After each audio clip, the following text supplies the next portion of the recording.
Bonjour à tous, le pape à Marseille, le roi Charles III à Notre-Dame de Paris et la prière pour les Arméniens du Haut-Karabakh, c'est ce vendredi dans SIC, la sélection de l'info catholique. Le pape est arrivé cet après-midi à Marseille et c'est à Notre-Dame de la Garde qu'il a d'abord choisi de se rendre. Accueilli par le cardinal Aveline, archevêque de Marseille, le pape a récité avec le clergé diocésain la prière mariale que les pèlerins disent lorsqu'ils viennent à la basilique. Vierge Marie, je viens te prier.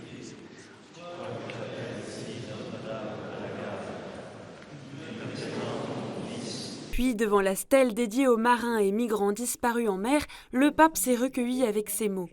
Devant un tel drame, il faut de l'humanité, du silence, des larmes, de la compassion et de la prière. Samedi matin, il rencontrera des personnes en situation de précarité économique et participera à la clôture des rencontres méditerranéennes. Dans l'après-midi, il présidera la messe au stade Vélodrome devant 60 000 personnes. Retrouvez la programmation spéciale et suivez les événements en direct sur KTO et sur ktotv.com.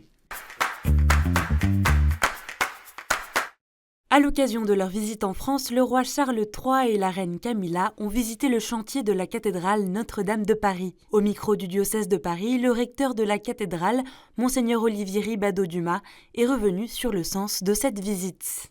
Le signe même de la venue du roi d'Angleterre ici sur le parvis de Notre-Dame est le signe de son attachement à ce monument. Après l'incendie, il avait évoqué déjà sa douleur et son émotion. Et donc là, le fait qu'il vienne pour voir où en est la reconstruction des chantiers montre bien qu'il est attaché au patrimoine, et plus que ça, qu'il est attaché aussi au signe que représente Notre-Dame pour la France, mais aussi beaucoup plus largement pour la France que pour le monde entier. Assez de souffrance. C'est le cri d'alerte de l'aide à l'Église en détresse après la nouvelle offensive militaire de l'Azerbaïdjan sur le Haut-Karabakh ce mardi qui a duré 24 heures. Des pourparlers ont lieu depuis jeudi entre des délégations de l'Azerbaïdjan et du Haut-Karabakh, mais l'avenir des 120 000 Arméniens dans la région est très incertain, comme l'explique Anaït Gevorgian de Caritas Arménie. So our call for the international organizations, for the international community is to prevent the genocidal attitudes of Azerbaijan, to provide the people their human rights for self-determination, for the free movement, and for food security, for medical support.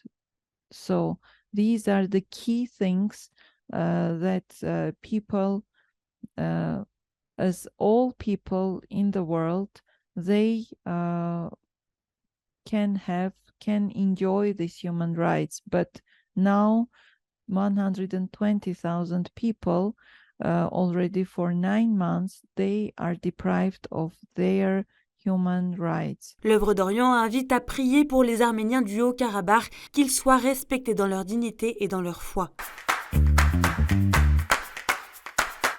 Aggression can only generate new aggression. If this war is not stopped and peace is not sought at every turn, the whole world risks plunging into even deeper crises. Investir dans la paix plutôt que la guerre. C'était le message porté par Monseigneur Gallagher devant le Conseil de sécurité des Nations Unies ce mercredi à New York, lors d'une réunion pour le maintien de la paix et de la sécurité en Ukraine.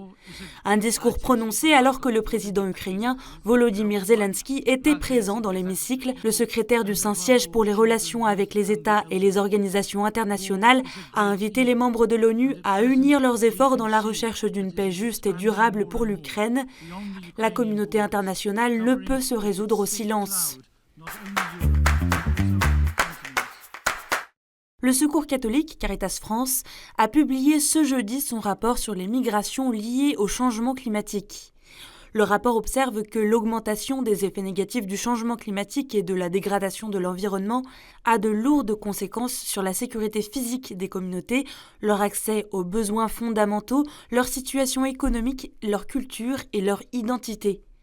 L'association invite la communauté internationale à adopter une approche des mobilités environnementales fondée sur les droits humains et à reconnaître leur situation de vulnérabilité, à garantir le droit à la mobilité en développant des voies de migration sûres, mais aussi à garantir le droit à rester en agissant sur les causes du changement climatique et la dégradation de l'environnement.